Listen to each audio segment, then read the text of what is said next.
Hello again, people. Now, what we're going to do now is we're going to discuss tithing, which is a most important topic. And it's from paper number 161.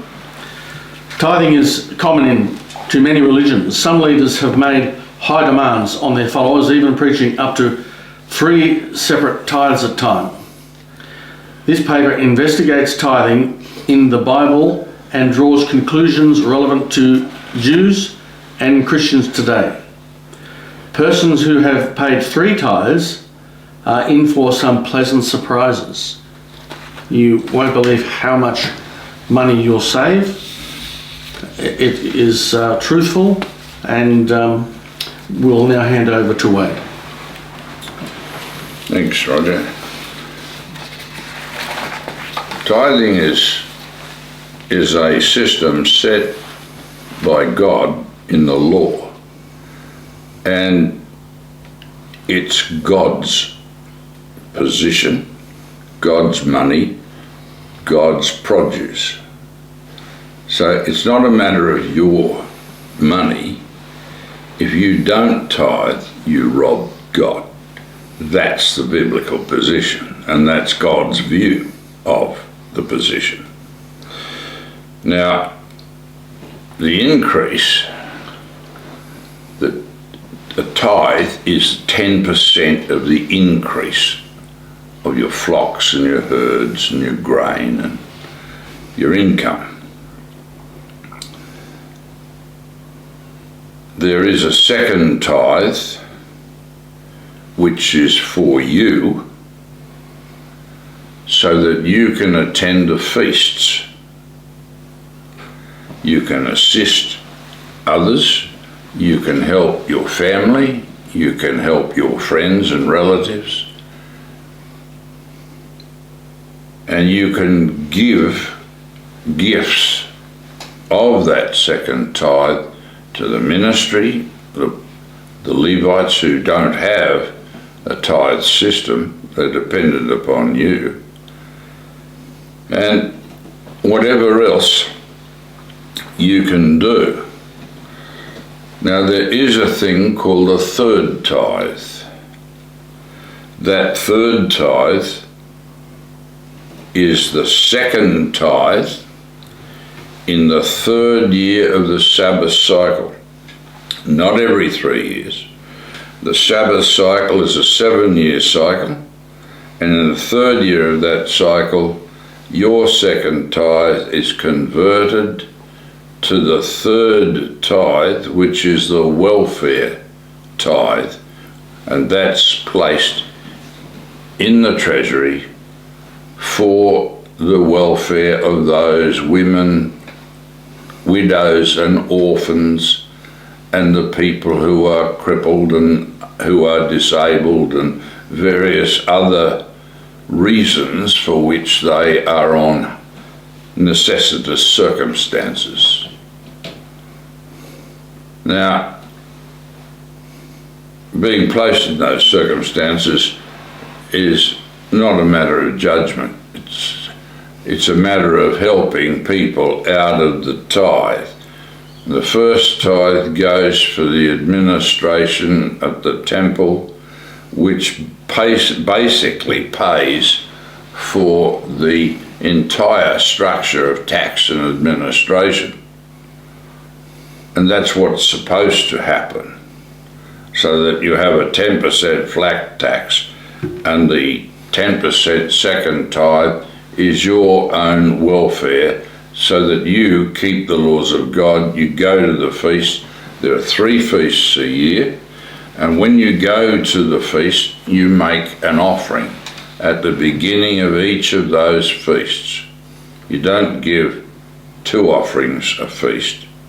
You don't give 7 offerings a year based on every holy day, which has been the unscrupulous teachings of the 20th century and into the 21st century. The people, the ministry who force those systems will be punished.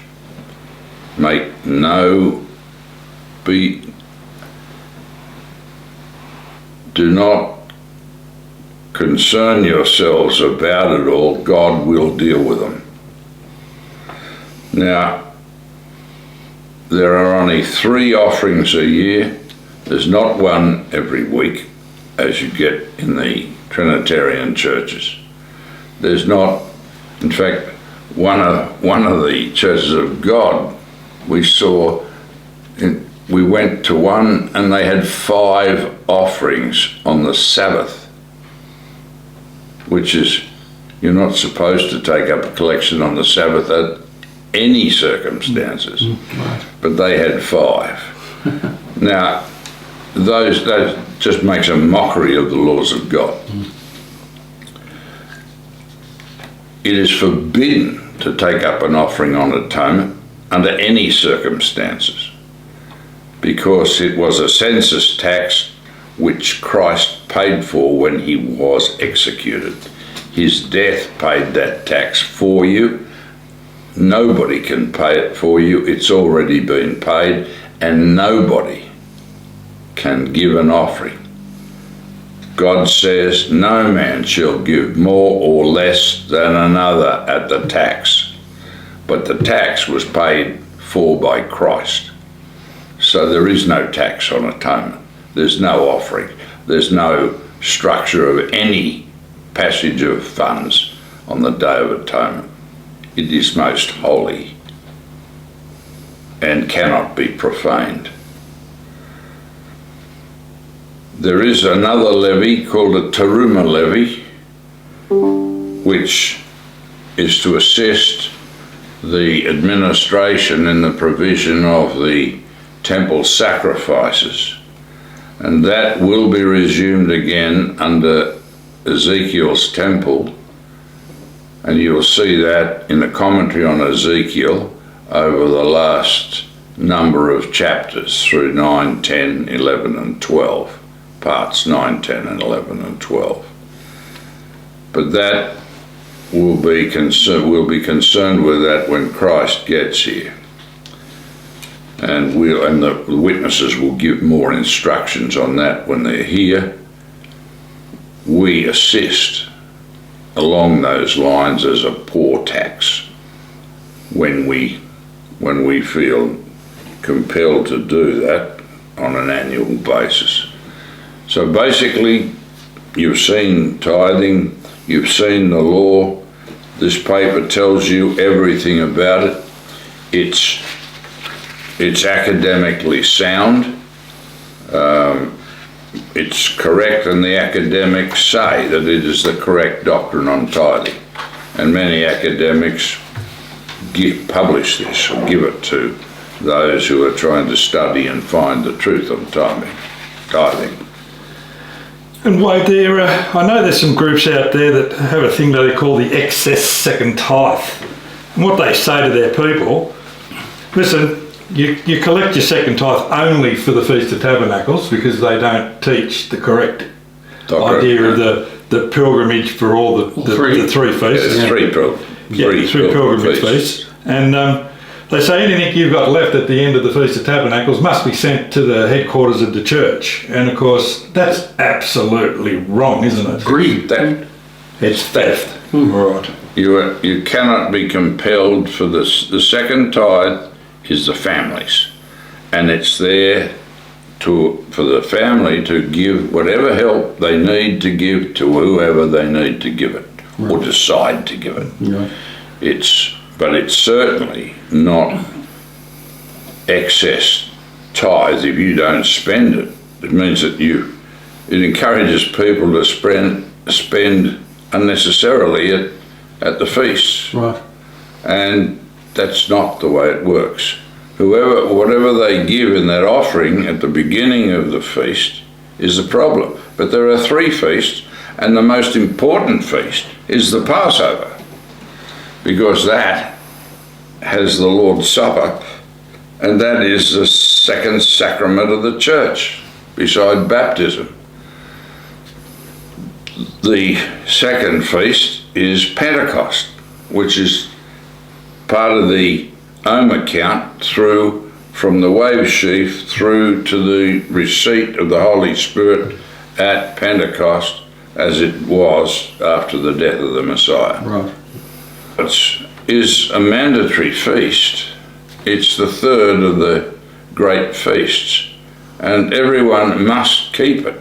The Feast of Tabernacles. Feast of Tabernacles. And when Christ gets here, everybody in the world will be keeping the feast, and they will have appointed their delegates, and there will be a minimum of 2 delegates per nation sent to Jerusalem for the Feast of Tabernacles.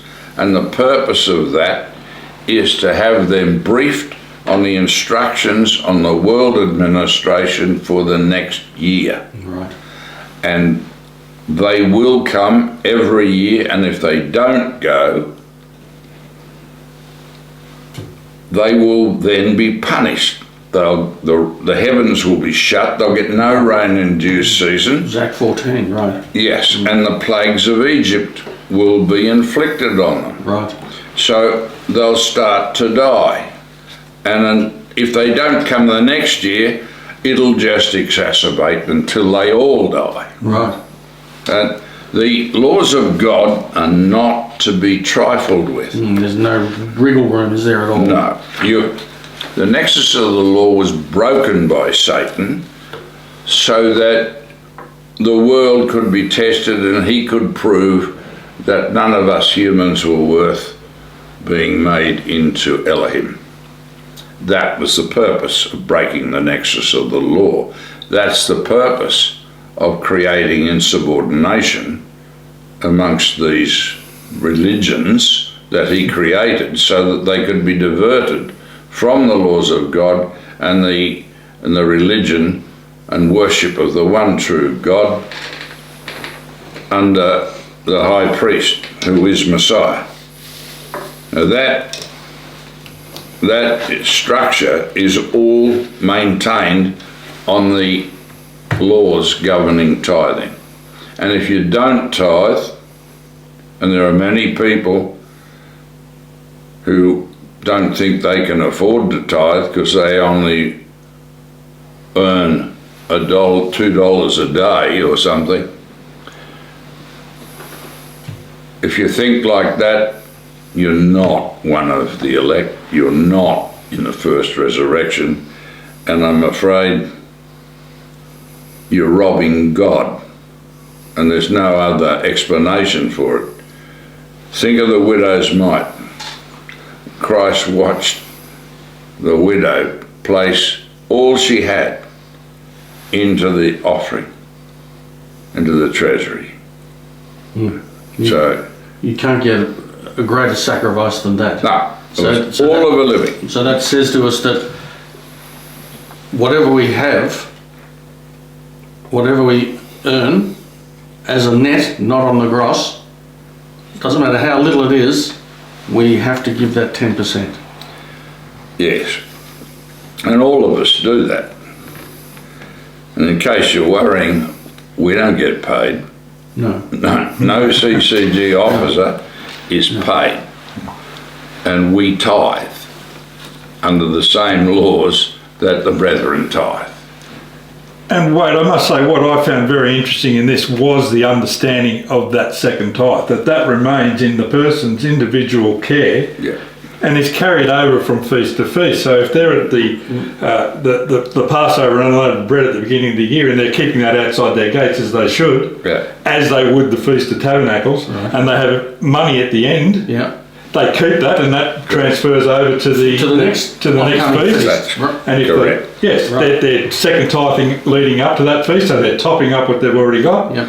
It then carries over to the Feast of Tabernacles, and it tops up again, and at the end of the Feast of Tabernacles, they top it up again, and it leads back to the next cycle of the Passover. Yes, and over the 7 years of the Sabbath cycle, you end the 7 years with the reading of the law. Now, at the 7th year for the reading of the law, you can have saved that second tithe up over the previous 6 years so that you can afford to go to Jerusalem if you wish to in the Sabbath year. You can afford to go anywhere you like And